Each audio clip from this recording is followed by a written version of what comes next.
নমস্কার বন্ধুরা, তিয়াশাস রেসিপিতে সকলকে স্বাগত জানাই। আজ হাজির হয়েছি আরও একটা দুর্দান্ত স্বাদের পটলের নিরামিষ রেসিপি নিয়ে। একই রকম পটলের রেসিপি খেতে ভালো না লাগলে একবার এইভাবে পটলের এই ইউনিক রেসিপিটা খেয়ে দেখুন। ভাত, রুটি, পরোটা সব কিছুর সাথেই কিন্তু খেতে ভীষণই ভালো লাগবে। তো পটলের রেসিপিটা বানানোর জন্য এখানে আমি 4টে বড় সাইজের পটল নিয়েছি। প্রথমে আমি পটলের গাগুলোকে একটু চেঁচে নিচ্ছি। পটলের গায়ে যে পাতলা অংশটা রয়েছে সেটাকে আমি এইভাবে একটু চেঁচে নিচ্ছি। পটলে অনেক রকমের কীটনাশক দেওয়া হয়, ওষুধপত্র, কীটনাশক অনেক কিছু দেওয়া হয়। এইভাবে যদি পটলের গাটা চেঁচে নেওয়া হয় তাহলে সেটা অনেক অংশে বাদ চলে যায়। দেখুন, এইভাবে পটলের গাটাকে আমি চেঁচে ফেলে দিচ্ছি। এই একইভাবে সমস্ত পটলের গাগুলোকে চেঁচে নিতে হবে। এইভাবে আমি একটা পটলকে এইভাবে চেঁচে দেখিয়ে দিলাম, বাকি পটলগুলো আপনারা এইভাবে চেঁচে নেবেন। তারপর পটলের দু মুখ কেটে বাদ দিয়ে দিচ্ছি। সব পটলের গাগুলো চেঁচে ফেলে দিয়ে তারপর আমি পটলগুলোকে আরও একবার ভালো করে ধুয়ে নিয়েছি। এবার আমি এরকম একটা সরু ছিদ্রওয়ালা গ্রেটার নিয়েছি। এই গ্রেটারের সাহায্যে পটলগুলোকে প্রথমে গ্রেট করে নিতে হবে। দেখুন, এইভাবে পটলগুলোকে আমি গ্রেট করে নেব।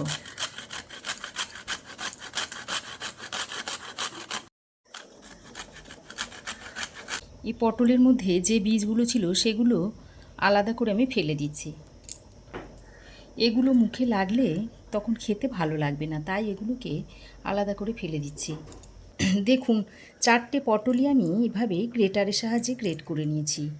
গ্রেট করা হয়ে গেলে এবার আমি এর থেকে রসটাকে চিপে এইভাবে বার করে নিচ্ছি। তারপর একটা বাটির মধ্যে নিয়ে নিচ্ছি। যতটা সম্ভব পারবেন রসটাকে এইভাবে বার করে নেবেন, তাহলে রান্নাটা করতে সুবিধা হবে। দেখুন, গ্রেট করা পটলের মধ্যে থেকে যত সম্ভব জলটাকে বার করে নিয়েছি। আর দেখুন, এই পরিমাণে জল বেরিয়েছে। আর এই জলটাকে আমি ফেলছি না, পরে এটাকে ব্যবহার করব। এক সাইডে এখন রেখে দিচ্ছি। অন্যদিকে দেখুন, একটা মিক্সিং জারের মধ্যে এই বাটির 1 বাটি ছোলার ডাল দিয়ে দিচ্ছি। এই ছোলার ডালটা আমি সারা রাত জলে ভিজিয়ে রেখেছিলাম। তারপর দেখুন, ছোলার ডালটা ভিজে কতটা ফুলে গেছে, আর দেখুন খুব সুন্দরভাবে ফুলে উঠেছে। এবার এই ডালের সঙ্গে দিয়ে দিচ্ছি এই 1.5 ইঞ্চ মতো আদার টুকরো, আর দিয়ে দিচ্ছি একটা কাঁচা লঙ্কা। এবার এটাকে জল ছাড়া একটু মিহি পেস্ট তৈরি করে নিতে হবে। দেখুন, এইরকম একটা মিহি পেস্ট আমি তৈরি করে নিয়েছি। এবার আমি যে পটলটাকে গ্রেট করে রেখে দিয়েছিলাম সেই পটলটা নিয়ে নিচ্ছি, বেটে রাখা ছোলার ডালটা। এবার আমি এর মধ্যে দিয়ে দিচ্ছি অল্প একটু হলুদের গুঁড়ো, দিয়ে দিচ্ছি 1/2 চামচ মতো ধনে গুঁড়ো, 1 চামচ দিয়ে দিচ্ছি জিরে গুঁড়ো, রঙের জন্য দিয়ে দিচ্ছি কাশ্মীরি লঙ্কার গুঁড়ো 1/2 চামচ, আর ছোট চামচের 1 চামচ দিয়ে দিচ্ছি গরম মশলার গুঁড়ো। তবে আমি নুনটা এখন দিইনি, নুনটা সব শেষে দেব। নুনটা আমি এখন কেন দিচ্ছি না সেটা আপনাদের পরে জানিয়ে দেব। এবার সমস্ত কিছুকে একসঙ্গে ভালো করে দেখুন মিশিয়ে নিচ্ছি। খুব ভালো করে মিশিয়ে নিতে হবে। দেখুন, খুব ভালো করে আমি মিশ্রণটাকে তৈরি করে নিয়েছি। সব শেষে আমি এর মধ্যে স্বাদ মতো নুন দিয়ে দিচ্ছি, আর অল্প সামান্য পরিমাণে একটু চিনি দিয়ে দিচ্ছি। এভাবে চিনি দিলে টেস্টটা খুব ভালো হবে। তারপর আবারও সব কিছুকে একসঙ্গে ভালো করে মিশিয়ে নিতে হবে। সব কিছু আমি ভালো করে মিশিয়ে নিয়েছি। এবার কড়াই গরম করে দিয়ে দিচ্ছি সর্ষের তেল। তেল খুব ভালোভাবে গরম করে নিয়ে তেলটাকে কড়াইয়ের গায়ে এইভাবে স্প্রেড করে দিতে হবে, তাহলে বড়াগুলো ভাজার সময় কড়াইয়ের গায়ে আর লেগে যাবে না। এবার আমি যে মিশ্রণটা তৈরি করে রেখেছিলাম তার থেকে অল্প অল্প নিয়ে এইভাবে প্রথমে গোল বলের শেপ দিয়ে তারপর এরকম চ্যাপ্টা আকার করে নিচ্ছি। এইভাবে চ্যাপ্টা আকারে তৈরি করে কড়াইয়ে দিয়ে দিচ্ছি। একসঙ্গে আমি অনেকগুলো দেব না, অল্প অল্প দেব, দিয়ে এই বড়া বা পকোড়া যাই বলুন না কেন এগুলোকে ভেজে নেব। যদি একসঙ্গে বেশি করে দেওয়া হয় তাহলে পকোড়াগুলো ভেঙে যাবার ভয় থাকে, তাই আমি অল্প অল্প দিয়ে বড়াগুলোকে ভেজে নেব। বড়া বা পকোড়াগুলো তেলের মধ্যে দিয়ে সঙ্গে সঙ্গে নাড়াচাড়া করব না। কিছুক্ষণ পর এক সাইডটা লাল হয়ে এলে তারপর বড়া বা পকোড়াগুলোকে এইভাবে উল্টে দিতে হবে। দেখুন লো টু মিডিয়াম ফ্লেমে বড়াগুলোকে এইভাবে উল্টে পাল্টে লালচে করে ভেজে নিতে হবে। দেখুন পকোড়াগুলোকে আমি উল্টে পাল্টে লালচে করে ভেজে নিয়েছি। এবার আমি একটা প্লেটের মধ্যে তুলে নিচ্ছি।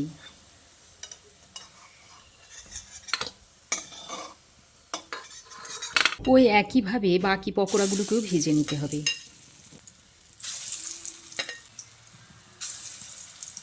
এদিকে ততক্ষণে একটা মিক্সির মধ্যে দিয়ে দিচ্ছি একটা কুচিয়ে নেওয়া টমেটো, দিয়ে দিচ্ছি 1.5 ইঞ্চ মতো আদার টুকরো, একটা কাঁচা লঙ্কা দিয়ে এইরকম একটা মিহি পেস্ট আমি তৈরি করে নিয়েছি। ততক্ষণে এদিকে দেখুন বড়াগুলো ভাজা হয়ে গেছে, বড়াগুলোকে তুলে নিচ্ছি। দেখুন বাকি বড়াগুলো ভেজে আমি তুলে নিয়েছি।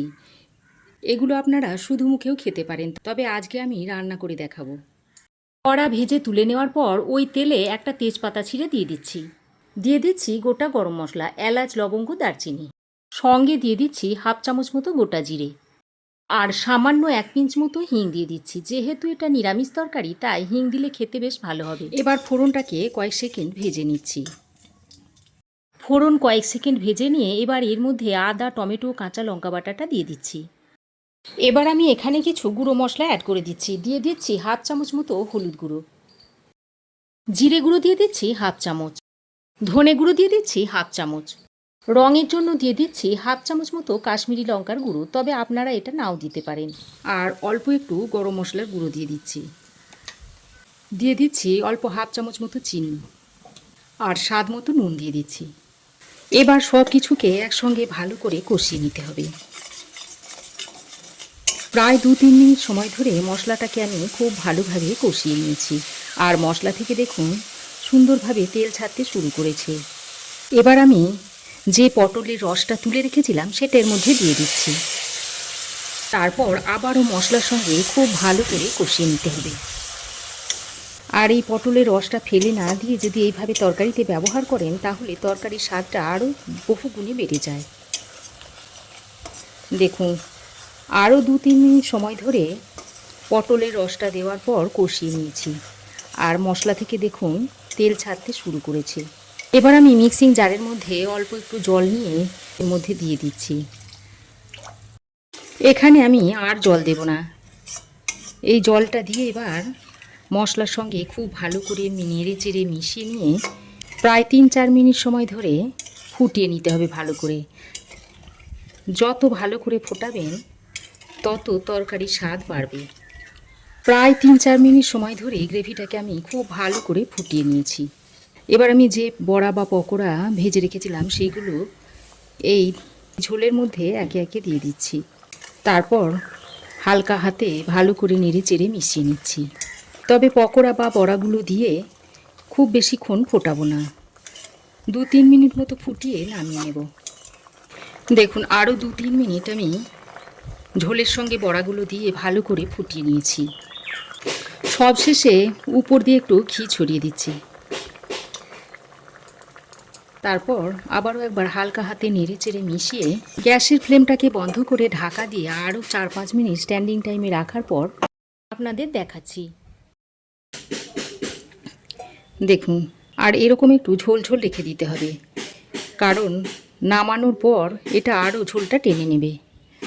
আর দেখুন দেখতে কত সুন্দর হয়েছে আর কতটা লোভনীয় লাগছে দেখুন। এবার আপনারা এটা গরম গরম ভাত, রুটি, পরোটা সব কিছুর সঙ্গেই এটা সার্ভ করে দিতে পারবেন। বন্ধুরা আমার এই আজকের পটলের দুর্দান্ত স্বাদের নিরামিষ রেসিপি আপনাদের কেমন লাগলো অবশ্যই একটা কমেন্ট করে জানাবেন। ভালো লাগলে একটা লাইক ও শেয়ার করবেন। পাশে থাকা বেল আইকনটা অবশ্যই প্রেস করবেন। আর আমার চ্যানেলে নতুন বন্ধু হয়ে থাকলে প্লিজ চ্যানেলটা সাবস্ক্রাইব করার অনুরোধ রইল। আজ এ পর্যন্তই। আবার দেখা হবে নতুন কোনো রেসিপি নিয়ে নেক্সট এপিসোডে। সে পর্যন্ত ভালো থাকবেন, সুস্থ থাকবেন। ধন্যবাদ।